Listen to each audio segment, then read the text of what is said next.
Built for Wrigley Chewing Gum. However, they're not in there anymore. They sold it about 7 years ago. The newer owners, real estate firm, they took great care of it, rehabbed a lot of the interior, adding new retail to the lower levels, and keeping it with the Wrigley name. All right, coming up next, as we come out from under the ridge, we'll look right in front of us at the second tallest building here in the city, the Trump International Hotel and Tower from 2009. It is over 1,300 feet tall with that spire on top, and has some really unique design features. So as you're looking up at it, notice the setbacks where it gets thinner. Well, that third setback is right in line with that black building you see peeking out there to its left. Whereas this first setback is right in line with the main structure of the Wrigley. Also, silver blue reflective color scheme chosen as a transition between the white and black buildings on either side, which is even more apparent when we see it from a distance right at the end of the tour.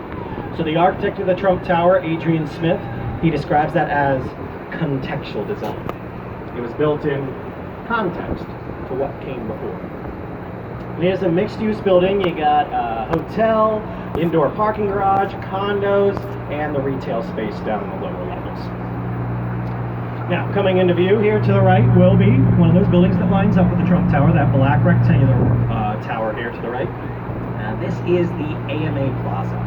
Now, this originally opened up early 70s as the IBM building. And it's a very significant design. It is the final American skyscraper created by the architect Ludwig Mies van der Rohe. Now, Mies is considered to be one of the fathers of modern architecture.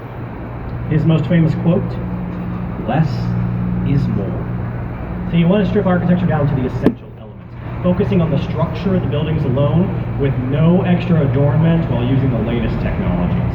What that led to were these simple steel and glass, usually black boxes, often described as Miesian modernism. But of course, we can't miss the two spiral towers here to the right, collectively known as Marina City. Affectionately referred to as the Corncob Towers. Completed 1964, designed by the architect Bertrand Goldberg. Now, Goldberg, he was trying to do something special with his designs. He said, "I am rebelling against the straight line.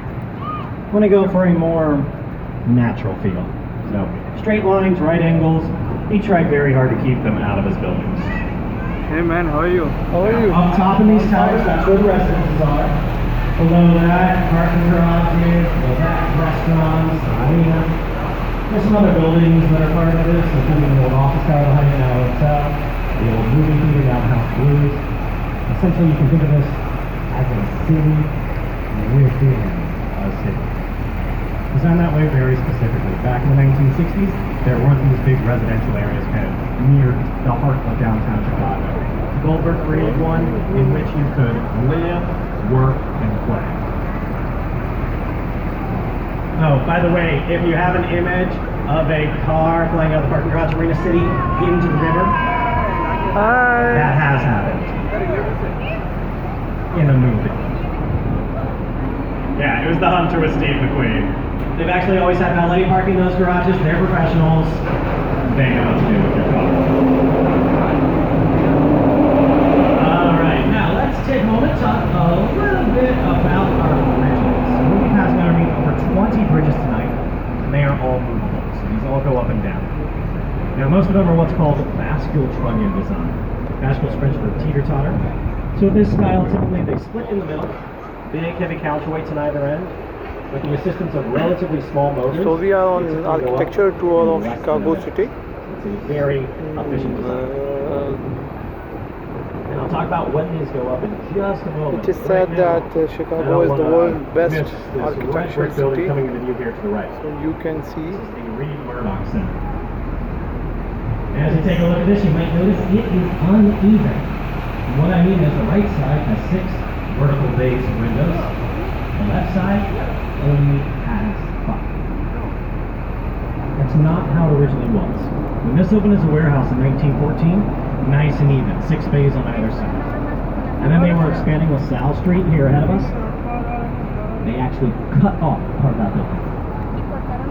Yeah, to me that is a perfect example of Chicago progress. actually the early 20th century. Nothing got in its way, not even a warehouse. There's one ahead. Turn them off the side there. Alright, but now back to the bridges. So these bridges originally went up for the big shipping and passenger lines on the river.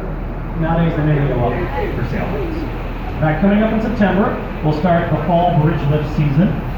This is a Wednesdays tour and Saturdays. of 75 Sailboats minutes. are permitted to use the river to leave their harbors in the lake and return to wherever they're going to be wintering. Usually a dry dock on the south side of the city.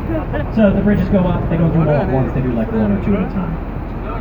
And then in the spring, that's when they start returning to the lake. So that's when we have the spring bridge lift season. And that lasts for usually a couple months, both times a year. All right, coming up next here to the We right, have some Indian friends here too. You'll find the merchandise mart. a lot of Pakistanis and Indians in Chicago. It was the largest building in the world. It has over 4 million square feet of space. It takes up 2 entire city blocks, and at one point, needed its own postal code.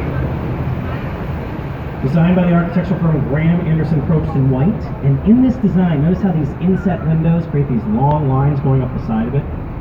Very common in this, the Art Deco style. The idea that emphasizes get verticality, it something naturally draws your from eyes down. downstairs. The Mart was built as a wholesale facility for Marshall Fields, the retailer that used to be here. Back to my goes to heads on the Phillies. Retail Hall of Fame. Some describe it. The Pens Dispenser Hall of Fame.